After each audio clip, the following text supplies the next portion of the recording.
మాజీ మంత్రి Seediri Appalaraju bail petition పై నేడు విచారణ జరగనుంది. ఆయన దాఖలు చేసిన బెయిల్ పిటిషన్ ను శ్రీకాకుళం జిల్లా సోంపేట కోర్టు విచారించనుంది. దీంతో కోర్టు నిర్ణయంపై ఆసక్తి నెలకొంది. బెయిల్ కోసం మూడవసారి సోంపేట కోర్టులో న్యాయవాది పిటిషన్ వేశారు.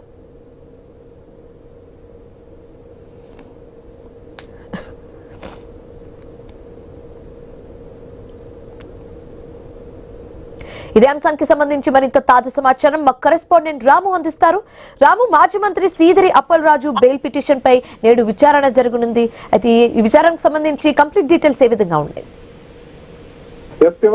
ఏదైతే మాజీ మంత్రి సీదిరి అప్పలరాజు కుమారుడు అరవర్మ యాక్సిడెంట్ కేసుకు సంబంధించి సాక్షులను తారుమారు చేశారు, అదేవిధంగా ముద్దాయిని కూడా తారుమారు చేసిన అభియోగాలపై గత 20 రోజులుగా కూడా అంపోల్ సబ్ జైల్లో ఉన్న సీదిరి అప్పలరాజు సంబంధించిన బెయిల్ పిటిషన్ ఈ రోజు సోంపేట కోర్టులో దాఖలు కానున్నది. అది బెయిల్ పిటిషన్ పై ఈ రోజు విచారణ జరిగే అవకాశం కనిపిస్తుంది. అయితే సీదిరి అప్పలరాజు తరపు న్యాయవాదులు సోంపేట కోర్టును ఆశ్రయించారు. ఇది మూడోసారి. దీంతో ఈసారి కూడా కోర్టు ఎలాంటి నిర్ణయం తీసుకుంటుందని దానిపై ఉత్కంఠను కలిగిస్తుంది. అంతేకాకుండా మరొకసారి పోలీసులు సీదిరి అప్పలరాజును కస్టడీ కావాలని కూడా కోరారన్న బోగాట అయితే వినిపిస్తుంది.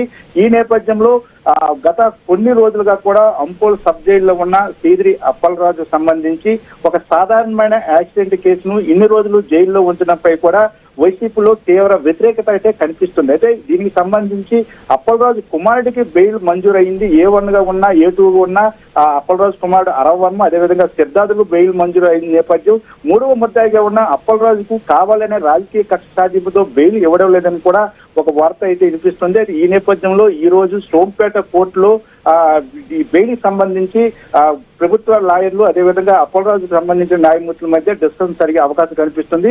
ఈ నేపథ్యంలో పోలీసులు కూడా ఒక పిటిషన్ అయితే వేశారు. అప్పలరాజును మరొకసారి కస్టడీకి కావాలని. గతంలో కూడా ఒకసారి కస్టడీకి తీసుకున్నారు, 24 గంటలు కూడా విచారించిన పరిస్థితి కనిపించింది.